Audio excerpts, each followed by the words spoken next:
자, 그러면 본격적으로 함축관계의 13가지를 살펴보겠습니다. 책에 있는 내용을 그대로 읽으면 이 영상이 매우 지루하기 때문에 제가 스피디하게 핵심만 탁탁탁 얘기하고 지나갈게요. 첫 번째, 연원지 도입. A가 참이고 B가 참이면 어떻게 할 수 있어요? 각각이 참인 것들은 그냥 묶어서 A and B로 나타낼 수 있습니다. 단순하죠? 두 번째, 연원지 제거. A and B처럼 연원으로 묶인 덩어리가 있으면 각각 떼어서 쓸 수 있어요. A and B가 참이면 A가 참이다. 역시 단순하죠? AND로 연결된 것들은 자유롭게 떼내어서 쓸 수 있다, 이렇게 생각을 하면 됩니다. 선언지 도입. A가 참이면 A와 B도 참이죠. 당연하죠? 이게 문제풀이에 잘 안 쓰이기 때문에 그냥 대충 보고 넘어간다고요? 당연한 이야기네, 이렇게 하고. 근데 문제에 이렇게 나온 적이 있어요. A가 참이고 B가 거짓이라고 나왔어요. 그런데 선지에 A와 B는 반드시 참이라고 써있어요. 이상하죠? B는 거짓이라 그랬는데 갑자기 B가 반드시 참이다 뭐 이렇게 읽히는 거예요. 그래서 사람들이 많이 틀린 문제가 있었어요. 근데 이거는요,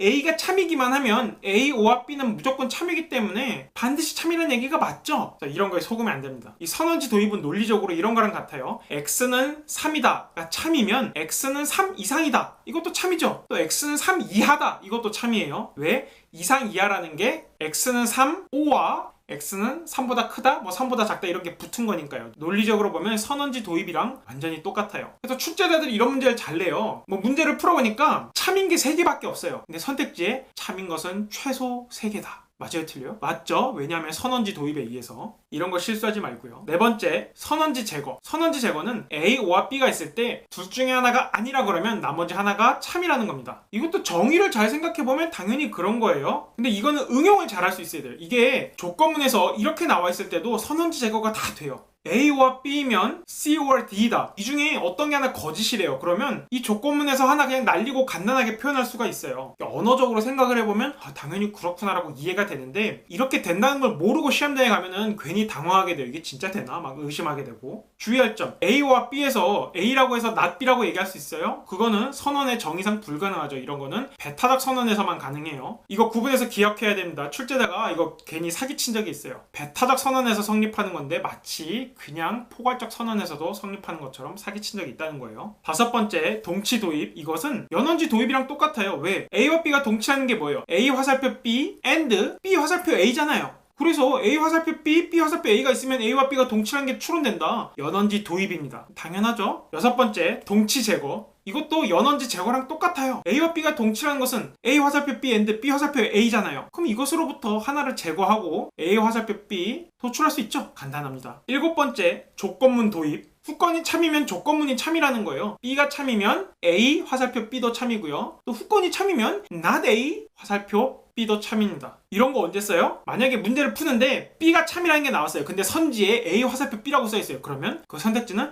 100% 참이다. 왜? 이 조건문 도입 규칙 때문에. 이해가 가요? 지문에서 B가 참이라 그랬으면 선택지에 A 화살표 B, 뭐 C 화살표 B 뭐든 간에 후건에 B가 있는 건 무조건 참이다라는 거예요. 문제 풀 때 선택지를 빨리 걸러낼 수 있는 좋은 스킬이니까 꼭 기억해 두세요. 여덟 번째, 정권 긍정이라고 하는 거죠. 조건문이 참이고 또 그 조건문의 정권이 참이라면 후건이 참이라는 게 타당하게 도출된다라는 거예요. 사실 화살표의 정의를 생각해보면 당연한 거예요. 더 외울 게 없어요. 이 쉬운 걸 출제자가 어떻게 사기를 치느냐, 이렇게 만드는 거예요. A and B면 C다 제시하고요. A가 참이다라고 제시해요. 그럴 경우에 B 화살표 C, 이걸 결론으로 도출할 수 있어야 돼요. 이거 출제자가 굉장히 어렵게 물어본 적이 있는데 이거를 흔히들 그래 언어적으로 말이 되는 것 같은데 논리적으로도 이게 말이 되나? 막 혼란스러워하는 경우가 있더라고요. 이거 이 동치 규칙 중에 수출 규칙을 대입하면은 그냥 정권 긍정이랑 똑같은 꼴이에요. 그래서 이런 식의 변환을 자유자재로 할 수 있어야 돼요. A and B면 C다.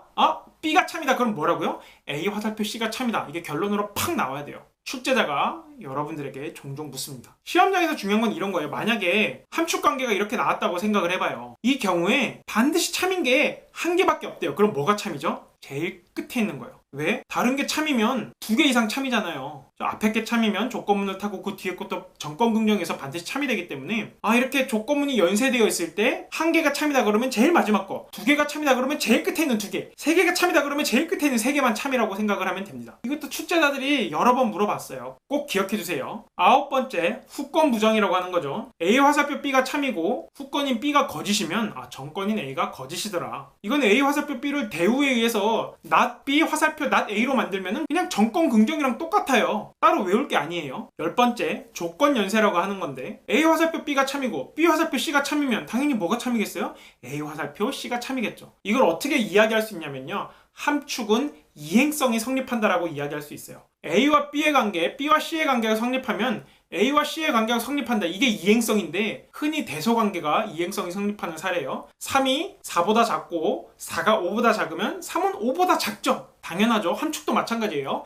A가 B를 함축하고 B가 C를 함축하면 A가 C를 함축한다. 그런데 그래서 문제 풀다가 출제자가 뭐 이상한 새로운 규칙을 줬는데 이행성이 성립한다라고 이야기를 해주면은 아, 함축이라고 생각하고 풀어도 되겠구나, 이렇게 접근하면 돼요. 참고로 모순이랑 양립 가능성은 이행성이 없어요. 이거 되게 주의해야 돼요. A와 B가 모순이고 B와 C가 모순이라 그래서 A와 C가 모순이다 이렇게 얘기하면 큰일 나요. 마찬가지로 A와 B가 양립 가능하고 B와 C가 양립 가능하다 그래서 A, B, C는 동시에 양립 가능하다, 이런 거 말이 안 돼요. 정의를 곰곰이 따져보면 말이 안 되는 거예요. 하여튼 이행성은 조건문, 함축에서 성립하더라 라고 알면 됩니다. 또 하나 꿀팁, 연원지 제거와 선원지 도입을 촥 조건 연설을 하면은 요런 꼴이 돼요. 연원이 선원을 함축한다. 이것도 출제자들이 종종 물으니까 기억해 두시고요. 11번째, 귀류법입니다. 중고등학생 때 수학 시간에 배웠을 거예요. 어떤 걸 참이라고 가정했는데 쭉 논리를 전개해보니까 모순이 터지더라. 그래서 처음에 참이라고 가정한 게 틀렸다, 거짓이다, 이렇게 판단을 하는 거죠. 문제풀이에 정말 많이 쓰이는 거니까 꼭 기억해 두시고요. 이건 사실 축약형이 이렇게도 쓰여요. B 자리에 A를 넣고 단순하면 이렇게 되거든요.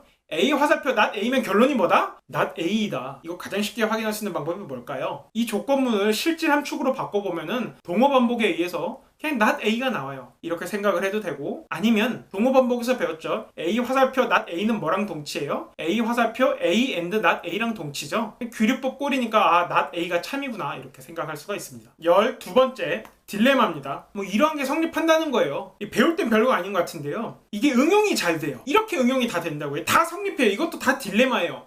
딜레마가 축소되기도 하고 좀 확장되기도 하죠. 다 알고 있어야 되고 문제풀이에 정말 많이 쓰이니까 귀류법과 더불어 진짜 잘 기억해 둬야 됩니다. 13번째, 아이오타 분리. 이건 제가 동치에서 재밌게 설명을 했죠. 전권 분리랑 후권 분리를 그냥 한 번에 합친 거예요. 전권에 O와 후권에 AND가 있을 때 각각을 하나씩 뽑아서 화살표를 연결한 게 다 도출되더라. 출제자가 조건을 복잡하게 준다고 이 아이오타 조건문을 많이 제시해요. 그래서 이거를 반드시 잘 기억해 두세요. 이게 일반적인 책에서 잘 안 다뤄요. 명칭이 따로 없어갖고 저도 그냥 아이오타라는 이름을 따로 제가 만든 거예요. 근데 기억을 해두면 문제풀이에 정말 유용하더라. 꼭 기억하시기 바랍니다.